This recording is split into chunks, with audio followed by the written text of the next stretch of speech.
Think about the fact that God brings healing and he does miracles and he brings hope and joy and peace and that he meets with us, that he wants to spend time with us.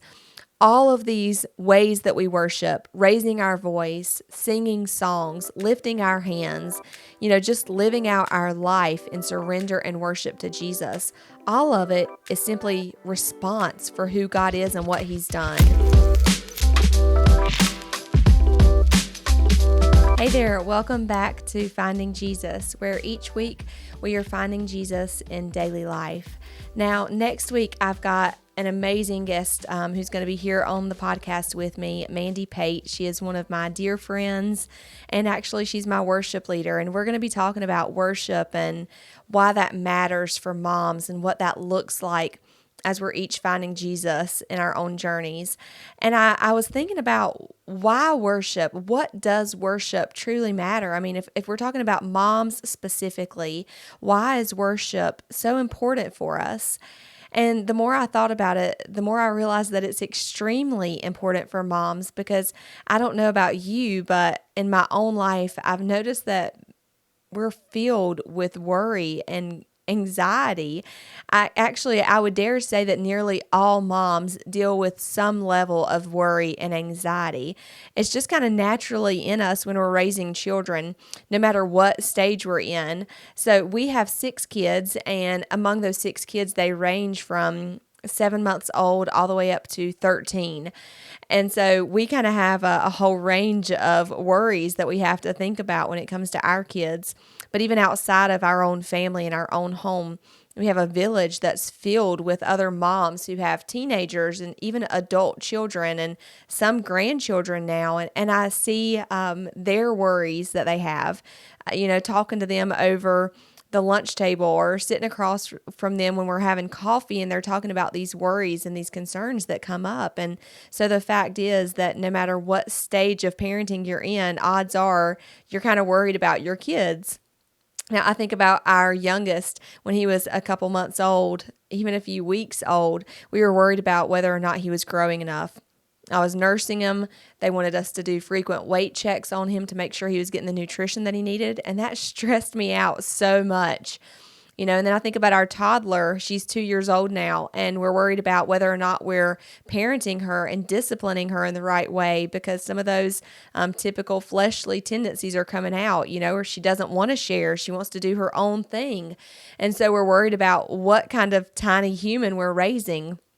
And then we have these school-age kids, and we worry about whether or not they're excelling in their academics and whether or not they have good friends or whether they're being bullied in school. And now we have 2 that are in middle school, and we're worried about the friends that they're hanging around and the peer pressure that they might be encountering, what their future plans are. Now, we don't have high schoolers yet, but I have friends who do. So I know that they worry about things like whether or not they're making good choices as they're starting to get more independence, and as they're driving and getting their license. That's a whole nother worry. That's another anxiety that you have to think of as a mom.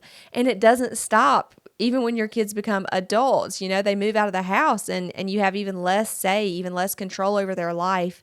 And so as moms, it just seems like we're kind of overwhelmed by worry and anxiety a lot. We see things that show up on the news. There's another school shooting, and we have to worry about, are my kids even safe at school?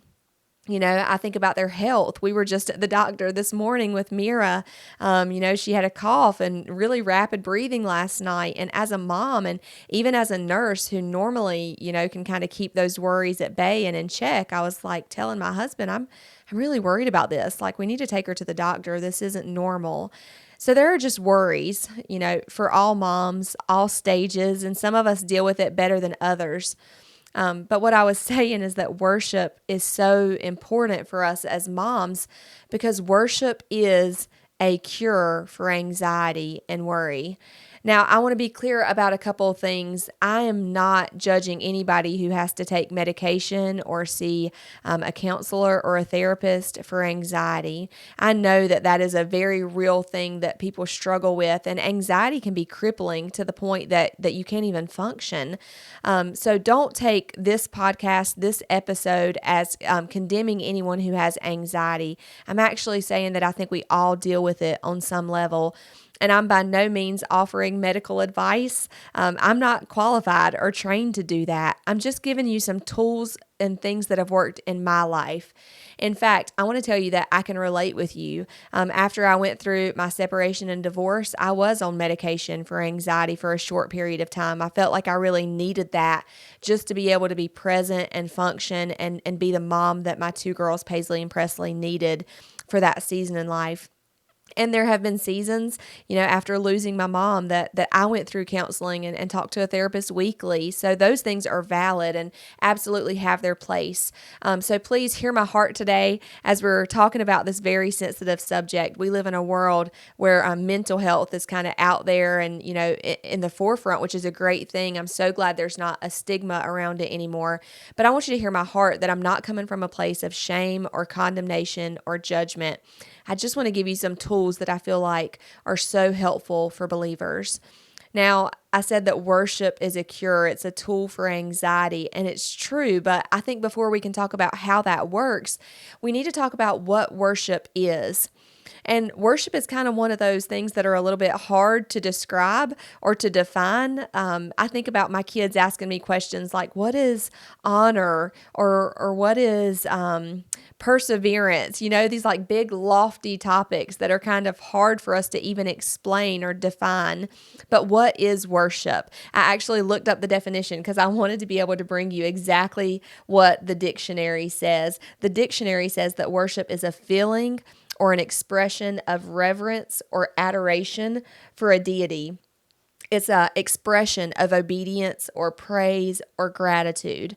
Now, there are others who could probably give you much better explanations of worship. In fact, I did some research on YouTube myself. I typed in what is worship, and I got all kinds of responses. These really big names, Stephen Furtick and Francis Chan and Bethel Worship, who puts a big emphasis on worship.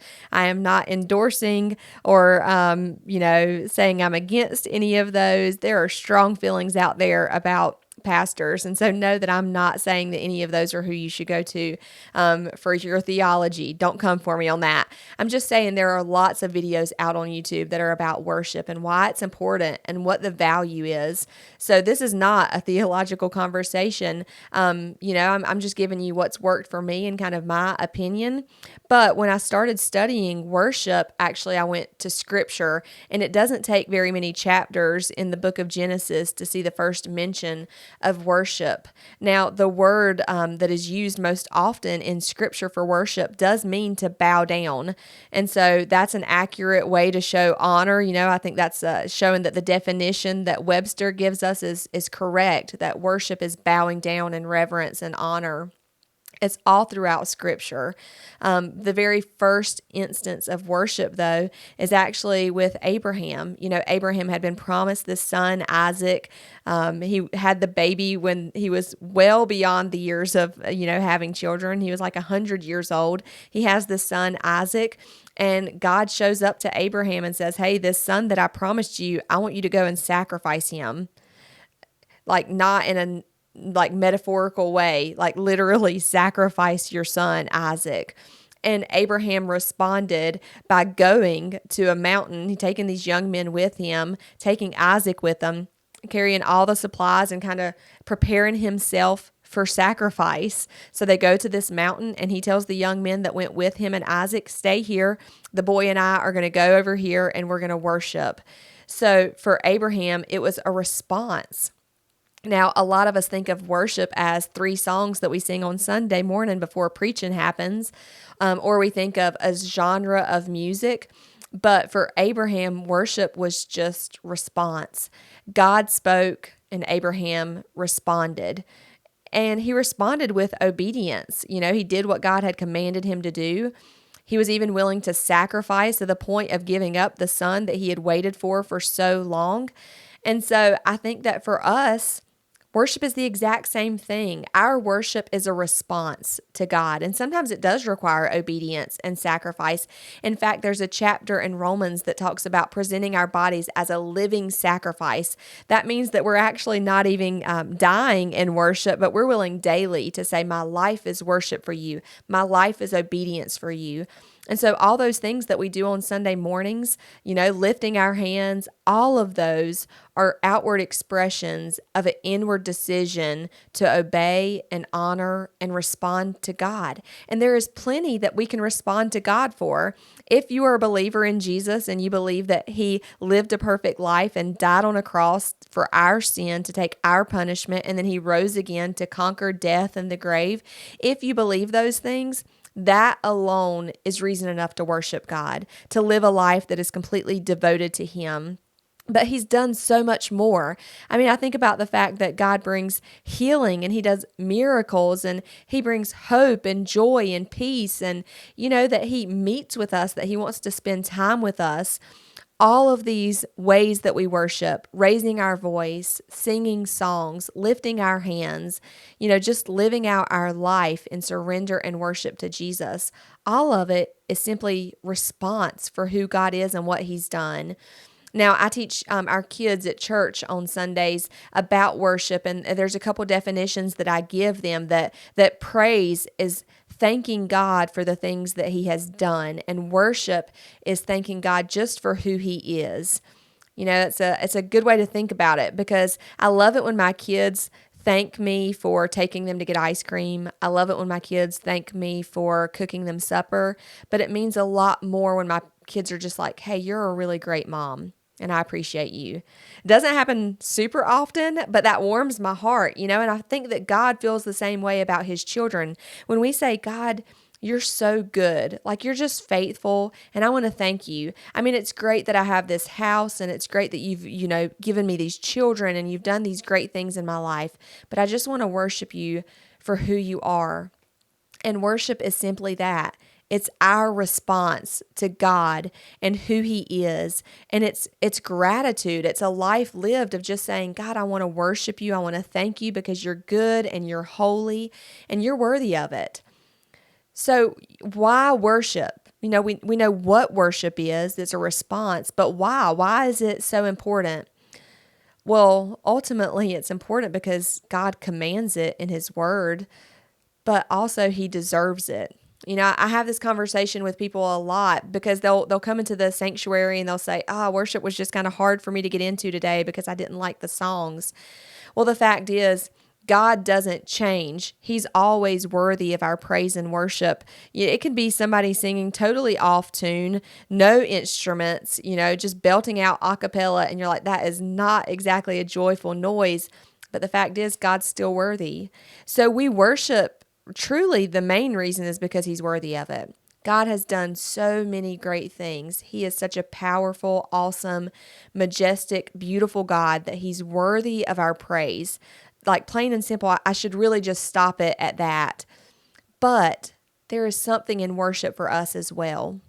There's something that happens when we fix our attention on God. And we started out this entire podcast saying that worship is a cure for anxiety. And this is exactly what I'm talking about. When I choose to worship, when I choose to fix my eyes on Jesus, it takes my eyes off of my problem or off of my worry or off of the care and the concerns that I have, especially for my children. If I'm busy talking about how good God is, I stop talking about the problems that I'm having with raising my children and the worries that I have about their school year. In fact, there's scripture that says we should magnify the name of the Lord. To magnify means to make something bigger. So when I make God bigger, automatically my problem and my worries and my concerns become smaller because my attention's on Him. It's the same way that gratitude changes everything. In our home, if we ever see that our kids are like stuck in this complaining loop of everybody's getting on everybody's nerves, we automatically go to gratitude. I'm like, all right, that's it. Everybody stop what you're doing. Tell me 3 things that you're thankful for, because you cannot be gracious or thankful and complain at the same time. You can't operate in both of those realms at the same time. Well, I don't think that you can operate in worship and worry at the same time. They don't go together. They don't mix. It's like oil and water. They don't mix. And so if we'll choose to be intentional with our worship and we'll choose to be thankful to who God is and what He's doing, it just takes our focus off of the worries of life. It automatically happens. And so I'd like to challenge you to do that. Find ways that you can implement worship daily. You know, we do that in our home. I'll crank up Alexa. I'll tell Alexa, play Praise by Brandon Lake. That's Mira's favorite song right now. She wants to hear it over and over and over in the car.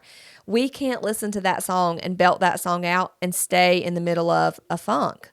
We just can't. Like it lifts everybody's spirit. So play worship music while you're in the house, getting ready for school in the morning. Play worship music while you're going down the road on your way to school or on your way to work. You know, in the evenings while you're getting supper ready, be playing worship music. It's not all about music, but music really is a powerful way to change the atmosphere from one of complaining and negativity and worry and all these things in life that seem to suck the life right out of you. Worship changes the atmosphere. So I just want to encourage you to do that. And if you're finding value in this podcast today, would you drop some worship hands, the emoji, the worship hands up? Drop that in the comments below and let me know, what are some of the things that, you know, plague you with worry as a mom? Like I said, we're all in different stages of parenting. Some of us might have babies. Some might have kids in school. You might be listening and your kids are already out of the house, but you still get caught in this worry loop, this thought cycle of, gosh, I'm just so concerned about my kids. So drop that in the comments. Let us know, what are some of the worries that you have, how we can be praying for you as a mom. I would love to hear from you. Our whole goal of Finding Jesus is to create a community of believing moms who really do want to find Jesus in everything. So join our Facebook group. I'll put that in the link below. We have a new a group online where we're just encouraging each other and praying for each other and doing some devotions together. I would love to hear from you and stand with you in prayer and get to know you a little bit better. And be sure to come back next week. Like I said, I have one of my dearest friends, Mandy Pate, who is a mom and a worship leader, and we're going to dig even more into this topic of worship. So I hope you guys have a great week, and we'll see you next time on Finding Jesus.